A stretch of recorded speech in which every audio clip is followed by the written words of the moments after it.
Jadi ketika acara lomban ini, ada satu perahu yang tenggelam.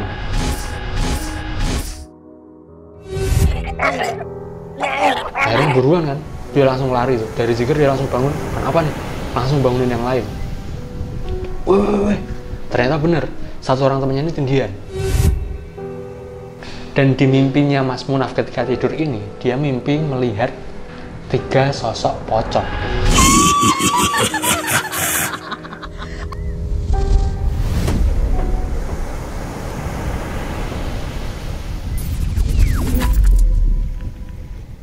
Selamat malam, selamat datang kembali di Lembah Hitam. Di sini kita akan bawain cerita-cerita horor yang gak lucu dan cerita lucu yang gak horor. Nah, malam ini kita punya sebuah cerita kiriman dari teman kita, Munaf, dari daerah pesisir kota Jepara. Cuman sebelum kita masuk ke ceritanya, saya ucapkan terima kasih banyak buat teman-teman yang sudah mengklik video ini. Dan jangan lupa untuk tekan subscribe, like, dan komen. Terus buat kalian yang punya cerita-cerita horor atau pengalaman mistis lainnya, boleh banget buat kirim ceritanya ke alamat yang ada di bawah. Dan gak usah lama-lama lagi, kita langsung ke ceritanya.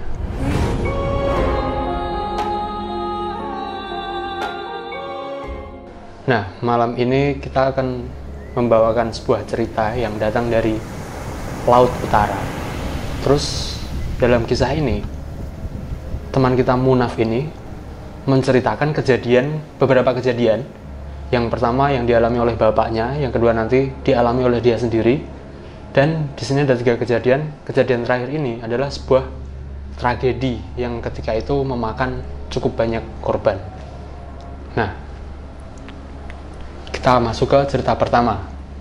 Jadi di sini Mas Munaf ini menceritakan kejadian yang dialami oleh bapaknya, di mana keluarganya itu karena bertempat tinggal di pesisir laut, keluarga Mas Munaf ini berprofesi sebagai nelayan. Nah, ketika itu, bapaknya Mas Munaf ini pergi untuk mencari ikan di laut. Siang hari, dia berangkat 3 orang dengan perahu nelayan yang mereka miliki. Terus, sekitaran jam 3 atau jam 4, mereka nebar jaring. Jadi mereka kalau cari ikan itu, mereka berangkat sampai ke tengah laut, udah nemu spot yang mereka inginkan. Di situ jaring ditebar, habis itu mereka nepi, ya kan? Terus nanti malamnya diambil. Nah, ketika itu mereka berangkat siang, sekitar jam 3, jam 4, mereka nebar jaring. Jam 9 malam, kalau mereka bilang namanya ngambat. Jadi ngambat itu narik jaring yang udah dipasang tadi siang kan, buat ambil ikannya. Kurang lebih jam 9 mereka selesai, terus mereka beristirahat. Mereka beristirahat dari Jepara ke tengah laut. Mereka istirahat di salah satu pulau kecil yang terletak di Kepulauan Karimun Jawa. Nah, pulau kecil ini kosong, sama sekali nggak ada penghuni. Mereka sampai ke tempat situ, mereka cari tempat yang aman. Jadi cari yang tempat ombaknya itu nggak gede, angin juga aman. Mereka udah nemu spot. Akhirnya dari situ jangkar kapal diturunin. Jangkar kapal diturunin 1 kali, itu masih belum kena karang, belum nyangkut sesuatu, jadi masih bahaya. 2 kali diturunin, masih belum kena.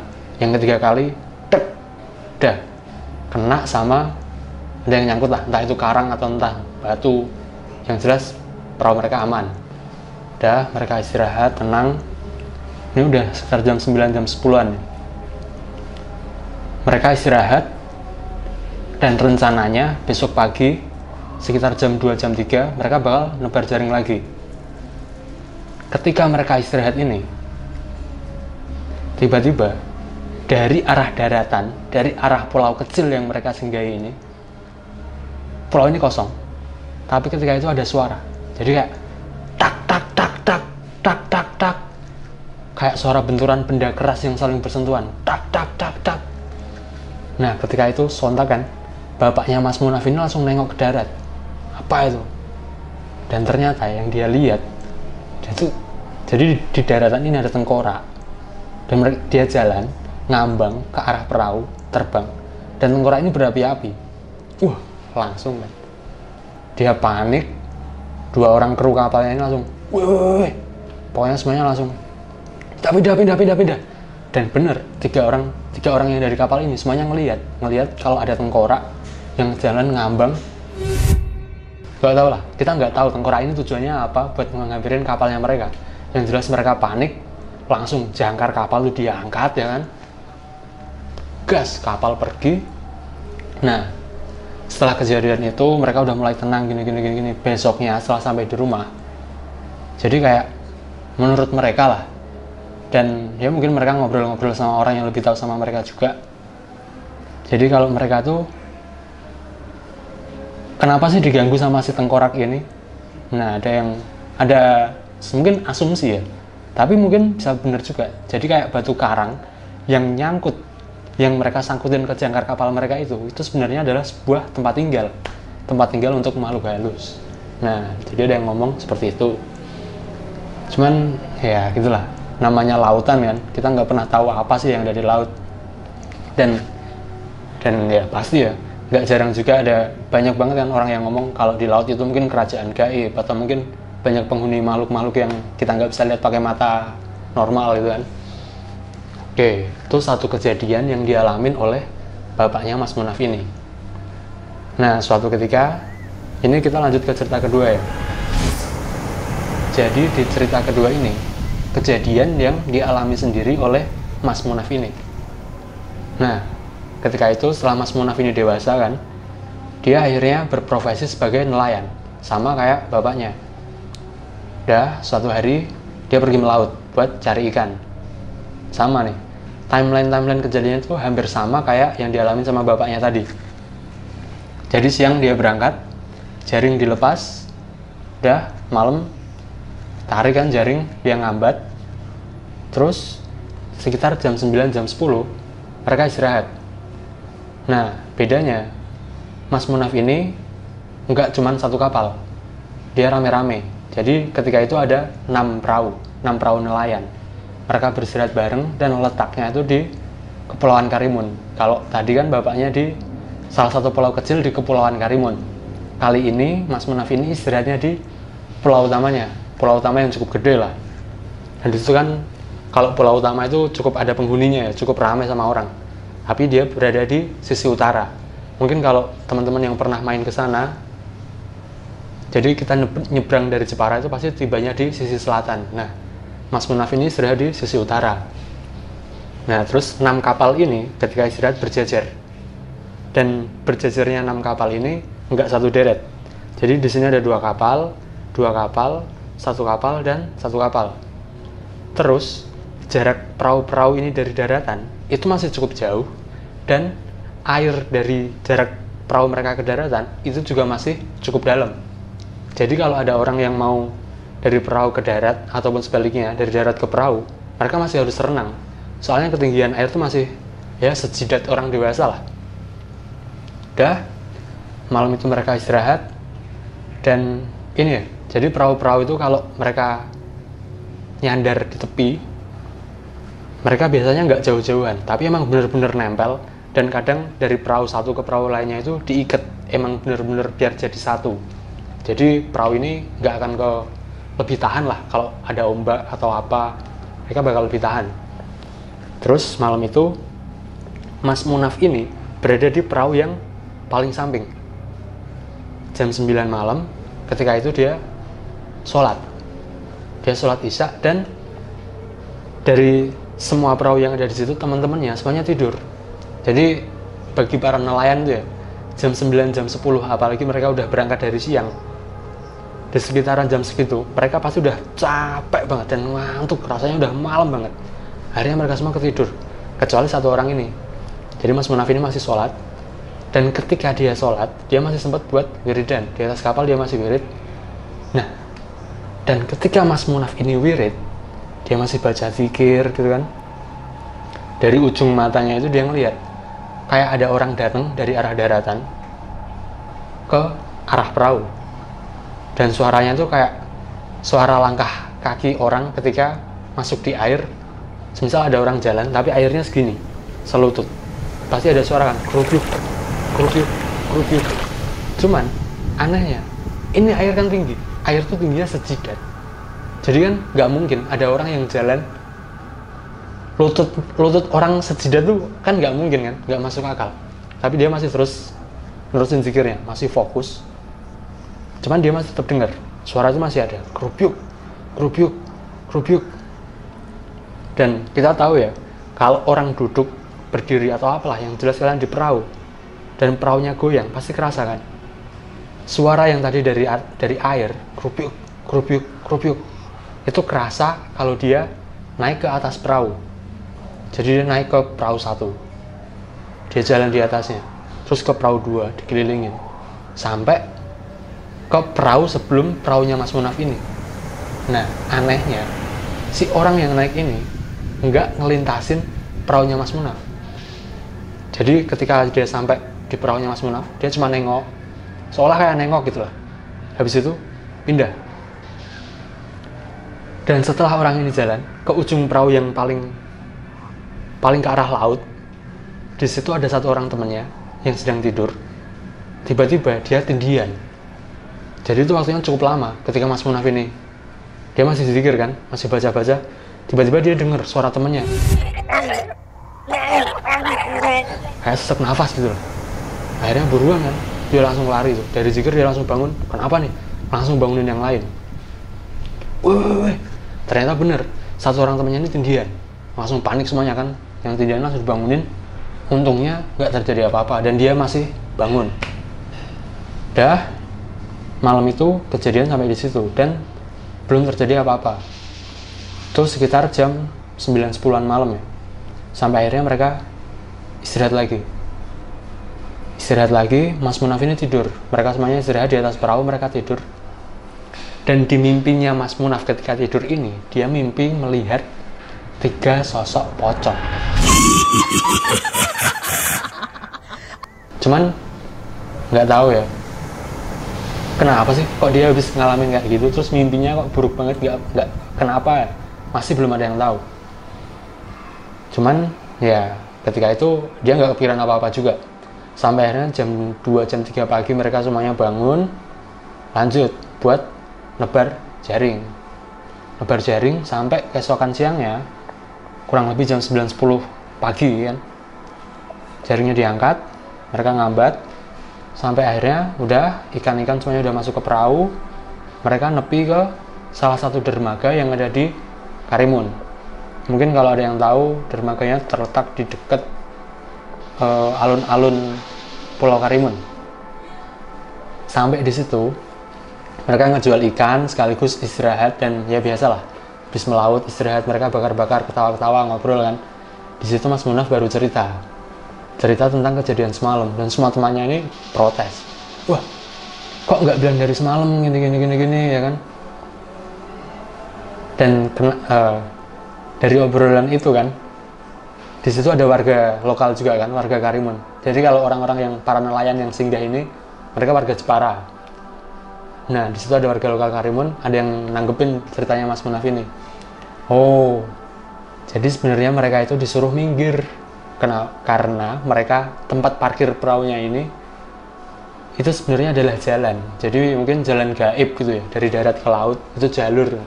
Jadi intinya mereka ngalangin jalur, disuruh minggir biar gak di situ.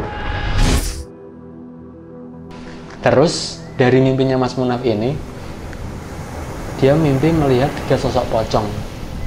Sebelumnya emang gak kepikiran apa-apa, cuman setelah dia cerita ada yang nanggepin juga. Jadi katanya kalau yang ketemu mimpi hal-hal yang kayak gitu, apalagi masih di atas laut ya, mungkin besoknya bakal nemuin sesuatu.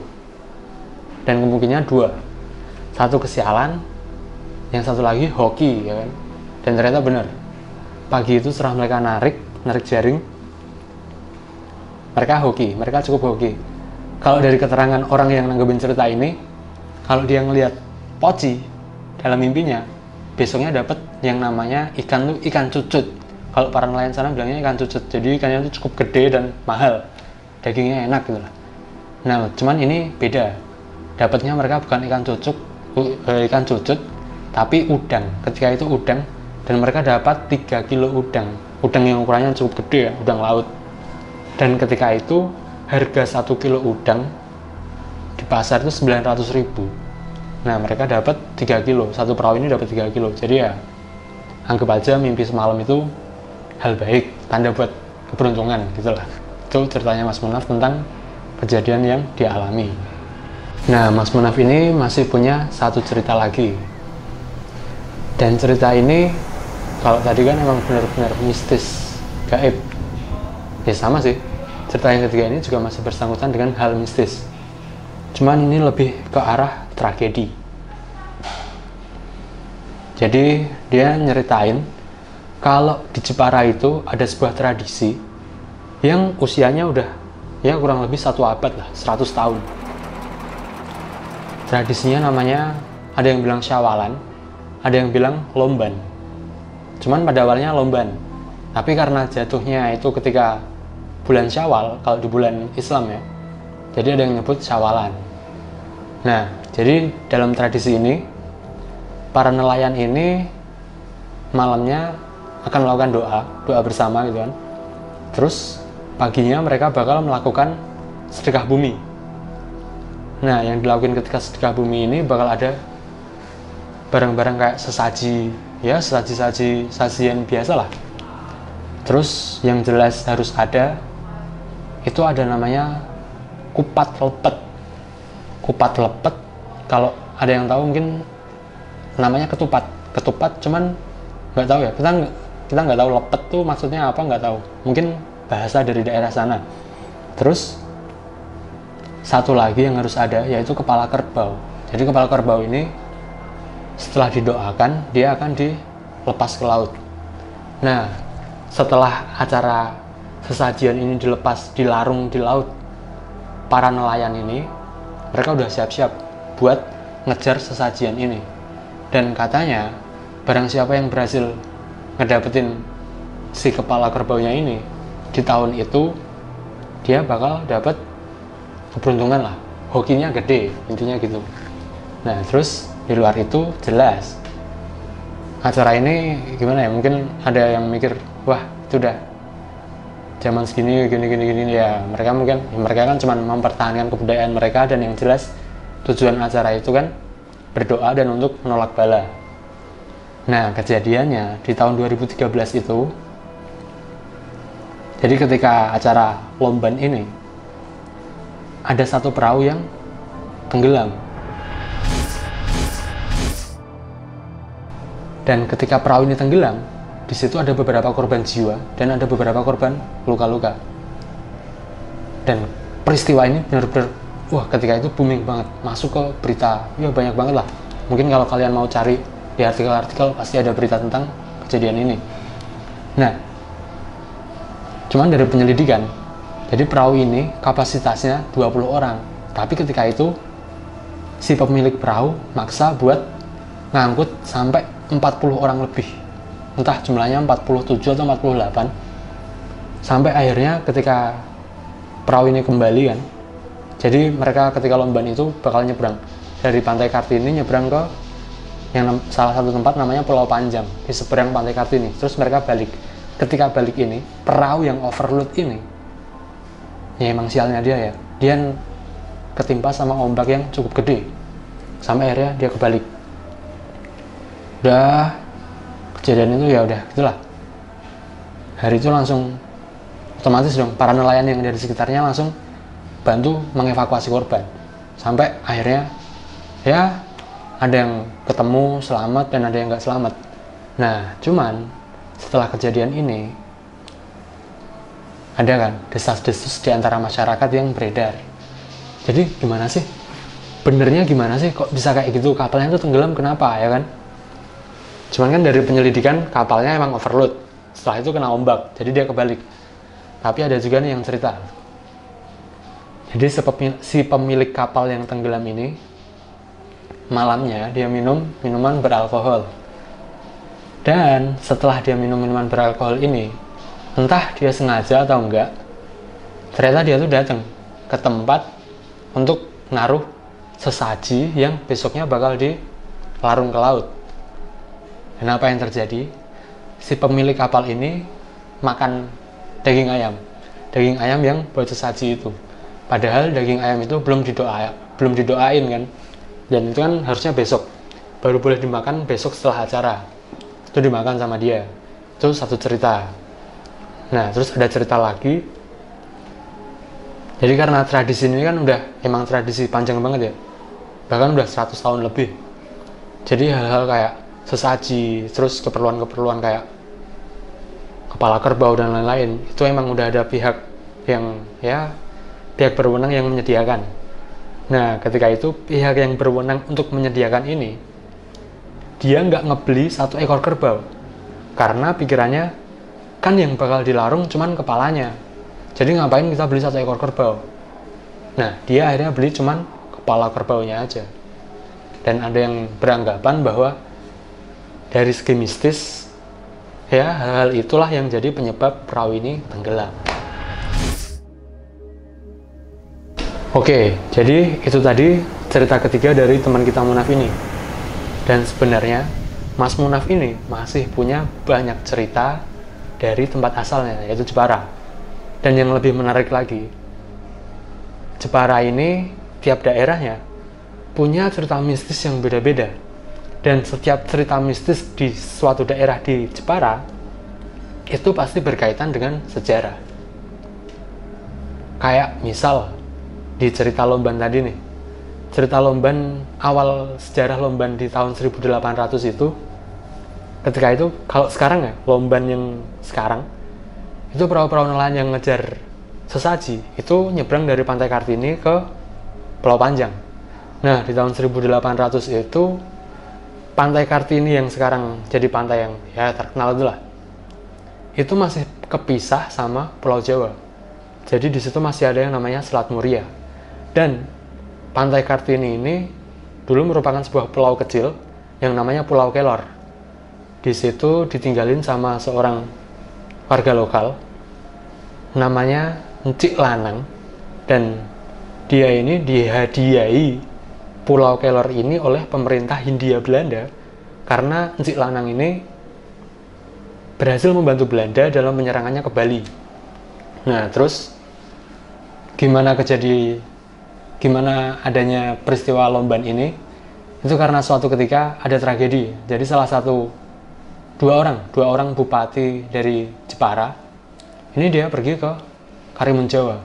Dan ketika itu Encik Lanang ini melihat, dia tahu kalau perahu 2 orang bupati Jepara ini termakan ombak yang gede. Dan akhirnya Encik Lanang ini juga yang berhasil menyelamatkan 2 orang bupati ini. Nah, dari situ sampai akhirnya setelah kejadian itu, masyarakat sekitar situ rutin mengadakan doa bersama sesaji untuk memohon keselamatan. Itu contoh salah satu peristiwa di Jepara yang ada kaitannya sama sejarah. Dan masih banyak lagi cerita-cerita dari Jepara yang ada kaitannya sama sejarah kayak gitu.